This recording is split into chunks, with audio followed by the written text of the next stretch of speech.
हैं आप सभी। डीएनडी न्यूज में आपका स्वागत है। तो आइए आज का करंट अफेयर्स देख लेते हैं। तो सबसे पहला है विश्व पशु दिवस। ठीक है, तो विश्व पशु दिवस को प्रत्येक साल 4 अक्टूबर को मनाया जाता है। इसका उद्देश्य जानवरों के कल्याण के बारे में जागरूकता बढ़ाने और जानवरों के अधिकारों की बात को आगे बढ़ाना है। यह लोगों और जानवरों के बीच गहरे संबंध को सामने लाता है और हमारे ग्रह पर रहने वाली अनेकों प्रजातियों की रक्षा और देखभाल की जरूरत पर जोर देता है। इस साल के विश्व पशु दिवस का थीम दुनिया उनका भी घर है।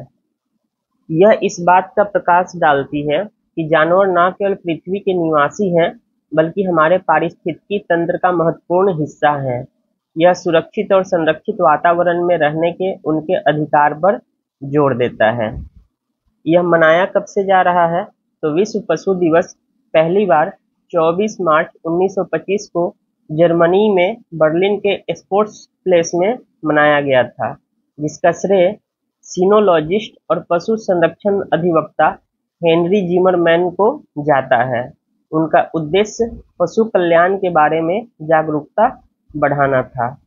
नेक्स्ट न्यूज है ड्राउट रिजिलियंस +10 DR+10 सम्मेलन। विश्व मौसम संगठन मरुस्थलीकरण से निपटने के लिए संयुक्त राष्ट्र सम्मेलन और संयुक्त राष्ट्र के खाद्य एवं कृषि संगठन द्वारा राष्ट्रीय सूखा नीति पर पहली उच्च स्तरीय बैठक 2013 में आयोजित की गई थी, जिसका उद्देश्य राष्ट्रीय सूखा नीतियों को विकसित करना था, ताकि सूखे से निपटने की प्रक्रिया केवल संकट प्रबंधन तक सीमित न रहे। इस साल संयुक्त राष्ट्र की अगुवाई में सूखे से निपटने के लिए जनेवा में 3 दिवसीय ड्राउट रिजिलियंस +10 सम्मेलन में चर्चा की गई। यह सम्मेलन, जो राष्ट्रीय सूखा नीति पर उच्च स्तरीय बैठक के 1 दशक बाद किया गया है, इसमें नीति निर्माताओं, विशेषज्ञों और चिकित्सकों ने विश्व मौसम विज्ञान संगठन के मुख्यालय में सूखे की तैयारी, प्रतिक्रिया और इसके अनुकूलन में 1 दशक की प्रगति पर विचार किया। तो 2013 में ये पहली बैठक हुई थी। अब क्या हुआ है, DR+10 अभी आयोजित किया गया है। ठीक है, यह सम्मेलन मरुस्थलीकरण या डिजर्टिफिकेशन से निपटने के लिए संयुक्त राष्ट्र सम्मेलन के पक्षकारों के सम्मेलन के 16वें सत्र से ठीक 2 महीने पहले हुआ है, जो 2 से 13 दिसंबर 2024 तक सऊदी अरब के रियाद में आयोजित किया जाएगा, जिसका विषय हमारी भूमि हमारा भविष्य होगा।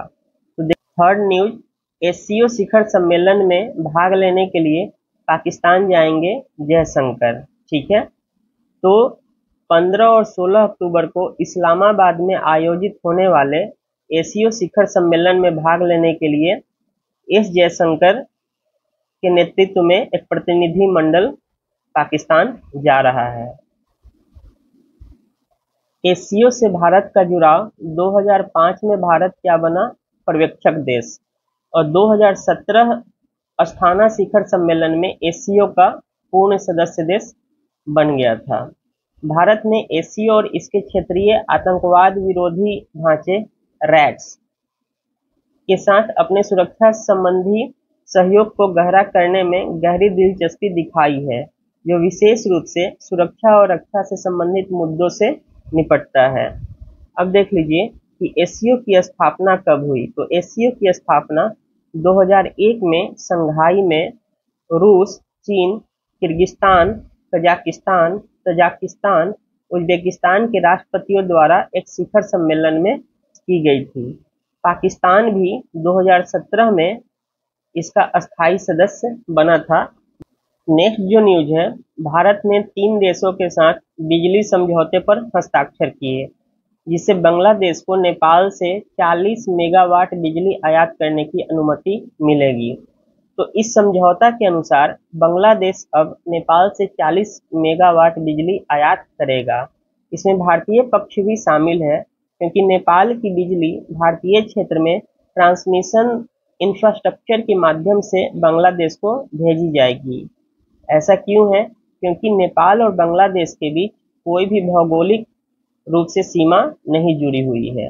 न्यूज़ पॉलिटी से संबंधित है। सुप्रीम कोर्ट ने जेलों में जाति आधारित कार्य आवंटन को बढ़ावा देने वाले नियमों को खारिज कर दिया है। अदालत ने आदेश दिया कि भेदभाव को समाप्त करने के लिए जेल रजिस्ट्रों से कैदियों की जाति संबंधी विवरण को भी हटाना है। न्यायालय ने कहा कि उत्पीड़ित समुदाय के कैदियों को केवल उनकी जातिगत पहचान के आधार पर नीच, अपमानजनक या अमानवीय काम नहीं सौंपा जा सकता। न्यायालय ने कुछ राज्यों के जेल मैनुअल में ऐसे नियमों को खारिज कर दिया जो इस तरह की प्रथा की अनुमति देते हैं। पीठ ने कहा कि यह अनुच्छेद 15 का उल्लंघन है। तो अब देखते हैं कि अनुच्छेद 15 क्या कहता है। संविधान का अनुच्छेद 15 धर्म, मूल वंश, जाति, लिंग या जन्म स्थान के आधार पर भेदभाव का निषेध करता है। पीठ ने आदेश दिया, ऐसे सभी प्रावधान असंवैधानिक माने जाएंगे। सभी राज्यों को निर्देश दिया जाता है कि वे फैसले के अनुसार बदलाव करें। अदालत ने यह भी कहा कि विमुक्त जनजातियों के सदस्य को आदतन अपराध करने वाले समूहों के सदस्य के रूप में नहीं देखा जा सकता। अब देखिए, विमुक्त जनजाति कहते किसको हैं? तो विमुक्त जनजातियां वे समुदाय हैं जिन्हें ब्रिटिश शासन के दौरान आपराधिक जनजाति अधिनियम के तहत आपराधिक जनजातियों के रूप में सूचीबद्ध किया गया। अदालत ने कहा कि राज्य जेल नियमावली में आदतन अपराधियों का उल्लेख असंवैधानिक है। तो अदालत ने यह भी आदेश दिया कि कैदियों की जाति संबंधी जानकारी जेल रजिस्टर से हटा दी जाए। नेक्स्ट जो न्यूज है, सर्कुलर ट्रेस इकोनॉमी की शुरुआत। तो ट्रेस इकोनॉमी का मतलब जो अपशिष्ट है उनका पुनः उपयोग कर इकोनॉमी के अनुकूल बनाना है। इसी को हम सर्कुलर ट्रेस इकोनॉमी कह रहे हैं। हैदराबाद परियोजना कैसे धातुओं को पुनः प्राप्त करती है? कचरे को ऊर्जा में परिवर्तित करती है। तो जो कचरा है उसका उपयोग करके हम क्या कर रहे हैं? ऊर्जा का उत्पादन कर रहे हैं। ठीक है। तो हैदराबाद के डंडीगल में भारत की सबसे बड़ी अपशिष्ट से धातु पुनर्ग्रहण सुविधा में जैविक अपशिष्ट से बिजली और बायोगैस उत्पादन किया जा रहा है। और यह किस प्रोसेस से हो रहा है? विद्युत अपघटन प्रोसेस से। ठीक है। और इसमें जो गैर अपघट्य कचरे हैं जिसका अपघटन नहीं किया जा सकता है उसको जलाया जा रहा है। ठीक है। तो आगे चलते हैं। नेक्स्ट जो न्यूज है, डीओपी और अमेजन ने ई कॉमर्स साझेदारी को नवीनीकृत किया। तो देखिए, डिपार्टमेंट ऑफ पोस्ट जो है उसने अमेजन के साथ टाई अप किया है। इससे क्या होगा? लॉजिस्टिक जो हमारा होगा वो बेटर हो जाएगा। अमेजन और डीओपी 2013 से सहयोग कर रहे हैं। अमेजन भारत भर में पार्सल डिलीवरी के लिए डीओपी के विशाल डाकघर नेटवर्क का उपयोग कर रहा है। भारत के ई कॉमर्स क्षेत्र को बढ़ावा देने के लिए डाक विभाग और Amazon sales services private limited ने एक समझौता की घोषणा की है। इस समझौते का उद्देश्य रसद क्षमताओं को बढ़ाने, रोजगार का सृजन करना और आर्थिक विकास में योगदान देने के लिए दोनों संगठनों की ताकत का लाभ उठाना है। ठीक है।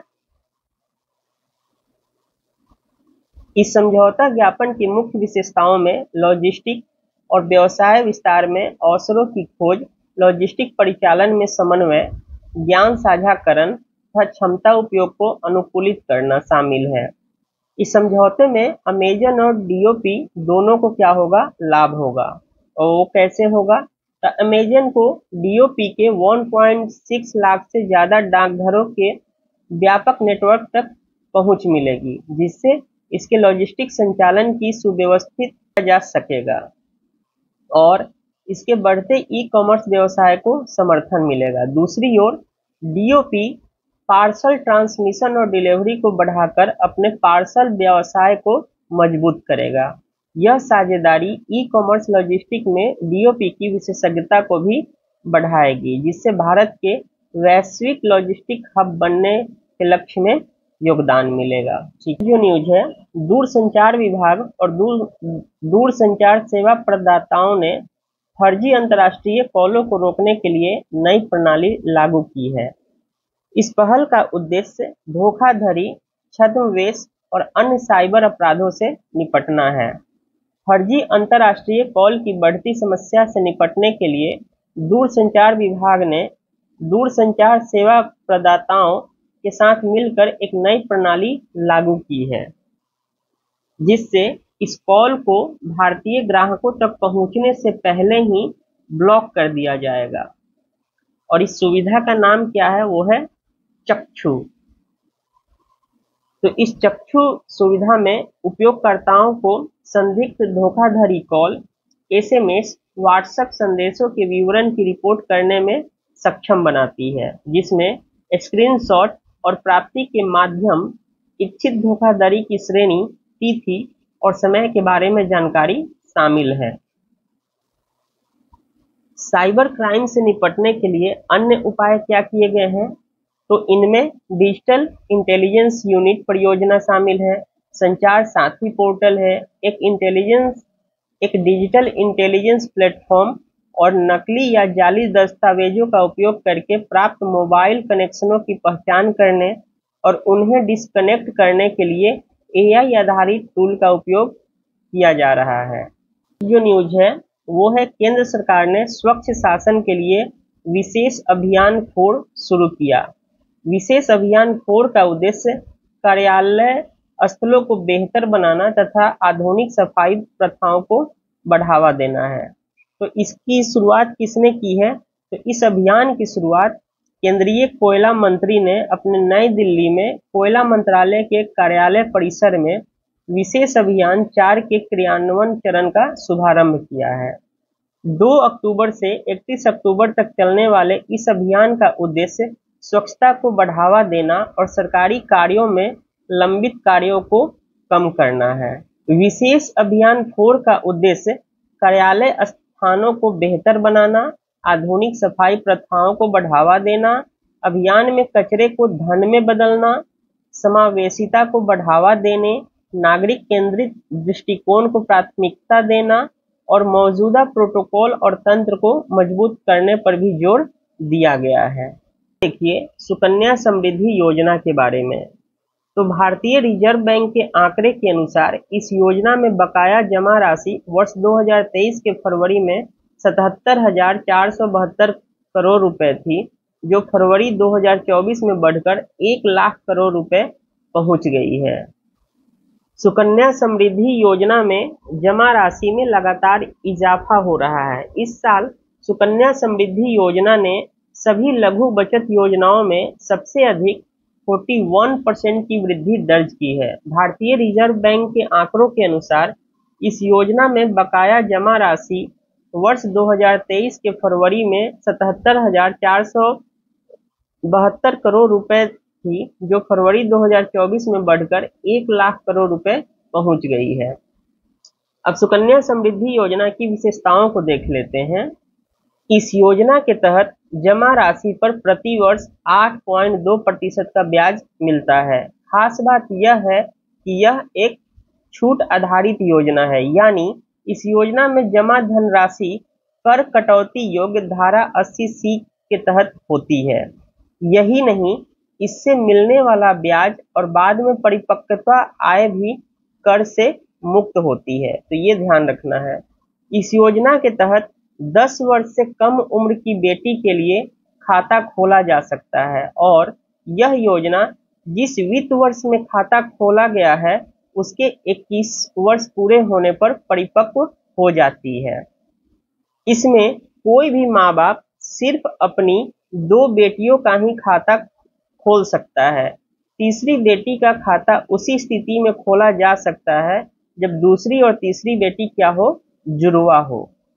प्रत्येक वित्त वर्ष में एक बेटी के नाम से अधिकतम 1.5 लाख रुपए ही उसके खाते में जमा किया जा सकता है। यह योजना ऐसे लोगों के लिए तैयार की गई है जो अपनी बेटी की शिक्षा और शादी के लिए पहले से पैसे का इंतजाम करके रखना चाहते हैं। निकासी की सुविधा में क्या है प्रोसेस? तो यदि बेटी 18 वर्ष की हो जाती है और उसकी शादी करनी है तो इसमें जमा रकम निकाली जा सकती है। लड़की के 10वीं पास करने अथवा 18 वर्ष की उम्र पूरा होने पर भी सुकन्या योजना के खाते से आंशिक निकासी की जा सकती है। हालांकि यह आंशिक रूप से निकाली जाने वाली रकम पिछले वित्त वर्ष के अंत तक जमा धनराशि का 50% तक ही हो सकता है। तो ये ध्यान रखना है कि अगर आप 18 साल की लड़की हो जाती है और वो पैसे निकालना चाहती है तो कितना निकल सकता है?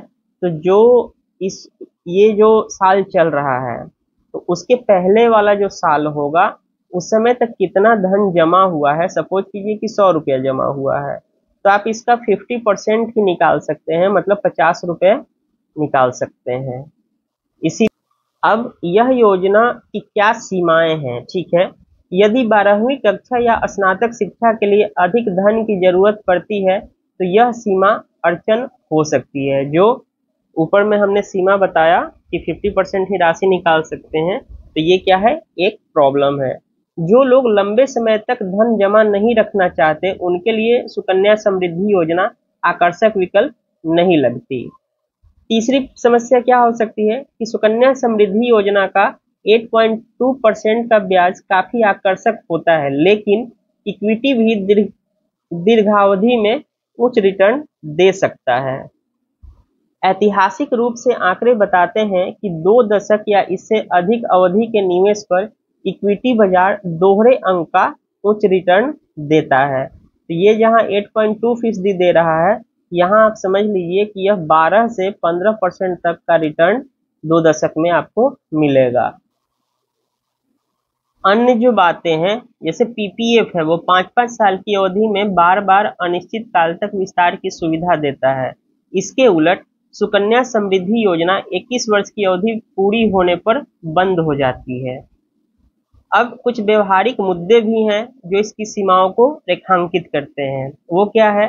तो सुकन्या समृद्धि योजना के अंतर्गत केवल किसी जगह निवास करने वाली बेटी के लिए ही खाता खोला जा सकता है।